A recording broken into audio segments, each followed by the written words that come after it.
अस्सलाम वालेकुम students, how are you. सबको रमज़ान बहुत ज़्यादा मुबारक हो। आई होप कि आपका रोज़ा बहुत अच्छा जा रहा होगा।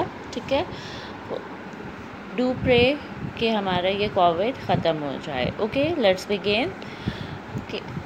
लेट्स रिवाइज कि हम क्या पढ़ रहे थे। हम पढ़ रहे हैं cells, the building block of cells. ठीक है, इसके हमने पढ़ा कि सेल्स जो से होते हैं वो हर इंसान में मौजूद होते हैं, बल्कि जो भी लिविंग बीइंग्स होते हैं वो सेल से ही बनते हैं। ठीक है, और सेल्स दो किस्म के होते हैं, यूनिसेलुलर ऑर्गेनिजम्स जिसके अंदर अल्जाई, बैक्टीरिया और आपका जो सा है फंगस, ये आपका अमाइबा और जो सा है ये वन सेलुलर ऑर्गेनिजम्स होते हैं। इसका मतलब ये है कि those which have only one cell are called unicellular organisms. ठीक है, और फिर आते हैं मल्टी सेलुलर ऑर्गेनिजम्स जो कि होते हैं मल्टी सेल्स से बनते हैं। उसके अंदर आपके तमाम लिविंग बीइंग ज़्यादातर जो से होते हैं वो मल्टी सेलुलर ऑर्गेनिजम्स होते हैं। फॉर एग्जांपल एलिफेंट, फ्रॉग, आपके tiger, human beings, rats, cockroaches, these all are the part of multicellular organisms. Okay, so फिर हमने ये पढ़ा कि सेल्स जो से हैं वो किसी तरह नेकेड आई से नहीं देखे जा सकते, they can only be seen by microscope के हमने पूरा स्ट्रक्चर को पढ़ा था कि उसके अंदर लिड है, उसके अंदर आपका आइस पीस होता है, उसकी आर्म होती है, स्टेज क्लिप्स होते हैं और उसकी बेस होती है, डिफरेंट चीज़ें हैं उसकी, और उसका पूरा हमने स्ट्रक्चर को इसको पढ़ा था। देन हमने स्पेसमैन को पढ़ा था कि उसके अंदर किस तरह से ऑब्ज़र्व करने के लिए, ऑब्जेक्ट ऑब्ज़र्व करने के लिए एक स्पेसमैन दी जाती है जिसके ऊपर आप रख के चीज़ को ऑब्ज़र्व करते हो माइक्रोस्कोप के अंदर। ठीक है, फिर हमने प्लांट सेल्स और एनिमल सेल्स पढ़े थे, जिसके अंदर सबसे पहले हमने कल टिपिकल प्लांट सेल को पढ़ा था। उसका हमने पूरा सेल का स्ट्रक्चर पढ़ा था कि उसके अंदर भी सेल वॉल होती है, सेल मेम्ब्रेन होती है, न्यूक्लियस होता है, वैक्यूल होता है, क्लोरोप्लास्ट और साइटोप्लाज्म होता है। ठीक है, आज जो सा हमने पढ़ना है इसके अंदर पूरा टेबल है जिसको हम थॉरली पढ़ेंगे कि इसको हम किस तरह से किस किस चीज़ को, ये जौन से हमने नाम पढ़े हैं ये कौन कौन सी चीज़ों के लिए जौन सा है इस्तेमाल होता है और इनका वर्क क्या होता है, इनका ज़रूरत क्यों है। ठीक है, तो आपने यहाँ पर डेट लिख लेनी है। टुडे इज़ 14 अप्रैल 2021। ठीक है, and this is for Wednesday side. So let's begin कि सबसे पहले हमारे पास आता है न्यूक्लियस। न्यूक्लियस जो सा है ब्रेन लाइक आपको नज़र आ रहा था, इस तरह से कल भी मैंने आपको बताया था ये ब्रेन लाइक नज़र आ रहा है।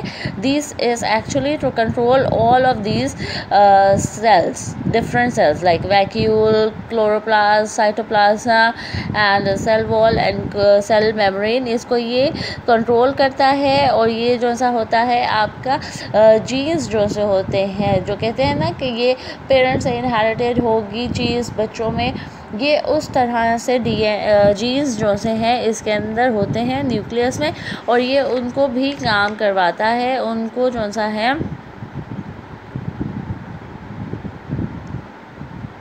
हाँ जी, ये जो सा होता है उसमें जीन्स जो से हैं वो इसके अंदर ही होते हैं। बेसिकली वो इस इंफॉर्मेशन जो सी होती है वो न्यूक्लियस के अंदर ही स्टोर होती है।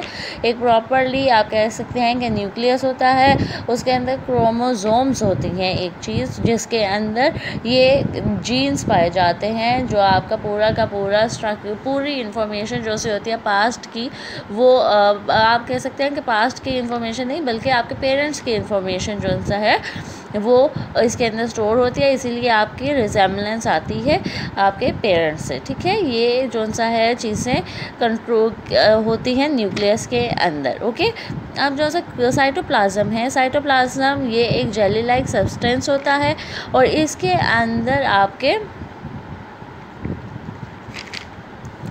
और इसके अंदर जो सा है सेल पार्ट्स जो से हैं वो न्यूक्लियस और क्लोरोप्लास्ट होते हैं। आपको मैंने बताया था कि साइटोप्लाज्म जो सा होता है ये बहुत बड़ा सा होता है और ये जो सा है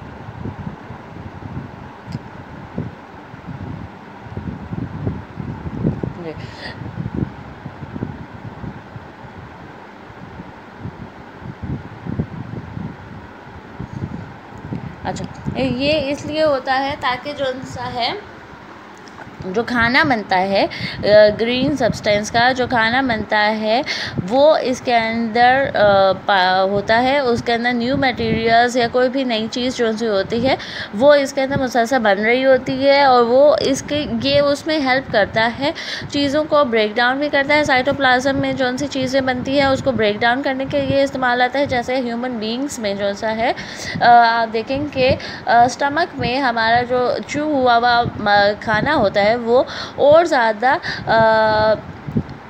छोटे छोटे पीसेस में कन्वर्ट होता है। इसी तरह ही साइटोप्लाज्म में जो सी है चीज़ वो भी इसी तरह से ही काम आता है कि प्लांट्स के सेल जो से हैं वो और ज़्यादा छोटे हो जाते हैं इसके अंदर और क्लोरोप्लास्ट जो सा है और साइटोप्लाज्म जो सा है उसके अंदर वो चीज़ें ब्रेक डाउन हो जाती हैं और ज़्यादा, ठीक है।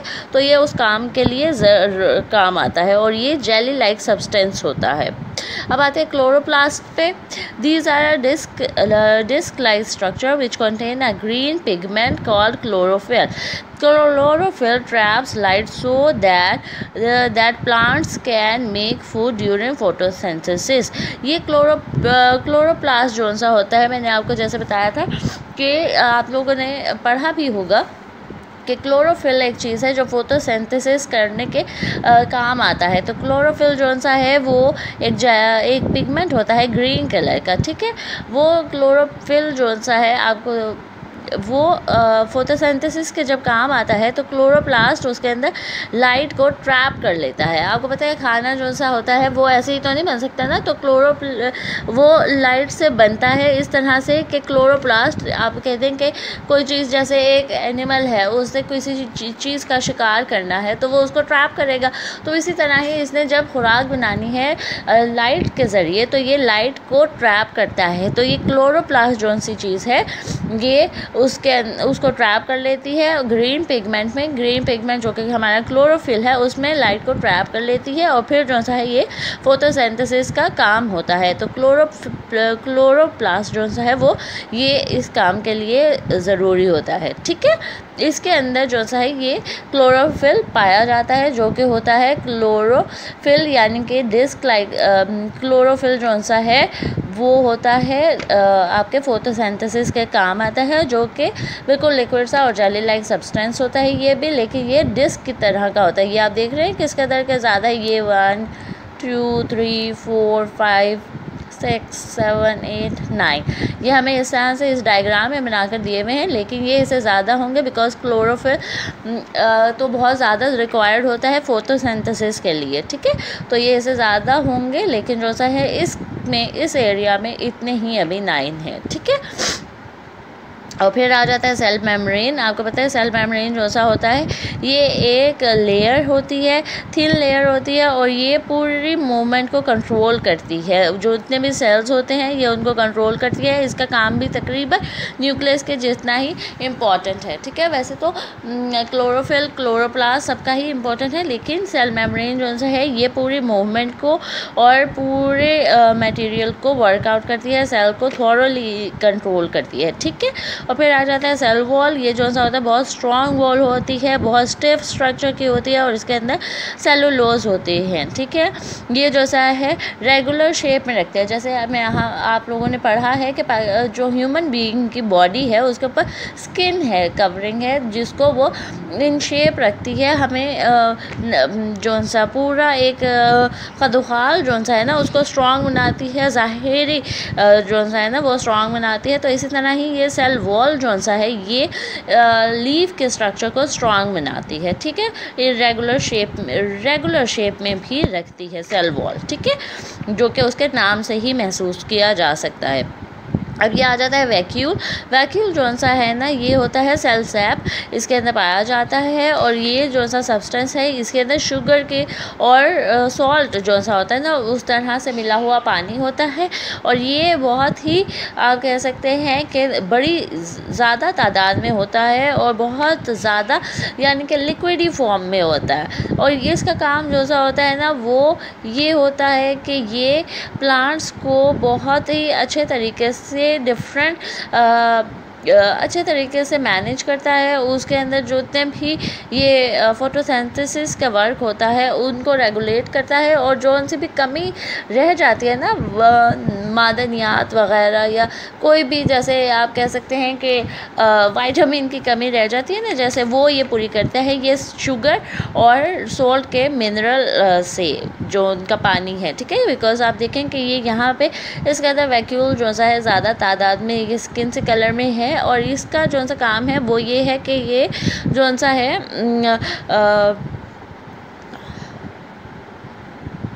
इसके अंदर क्योंकि ये वाटर होता है, तो ये पूरी बॉडी में जो सा स्टैम्प है, रूट्स हैं, हर जगह लीव्स हैं, ये हर जगह जो सा ये पानी प्रोवाइड करते हैं, नमक और चीनी वाला। तो इसका काम बहुत ही ज़्यादा एसेंशियल है। तो कहीं पे भी किसी भी चीज़ की पानी की कमी होती है तो ये पानी प्रोवाइड यहाँ से किया जाता है वैक्यूल के ज़रिए, ठीक है। अब जो सा है एनिमल सेल की तरफ आ जाते हैं। अभी मेरा ख्याल है कि आप इधर तक अच्छे से रिवाइज़ कर लें। मैं बहुत स्लोली चल रही हूँ ताकि आपको अच्छे से समझ आ जाए। यहाँ तक अच्छे से रिवाइज़ कर लें, उसके बाद जो सा है हम एनिमल सेल कल स्टार्ट करेंगे, ठीक है। Take care.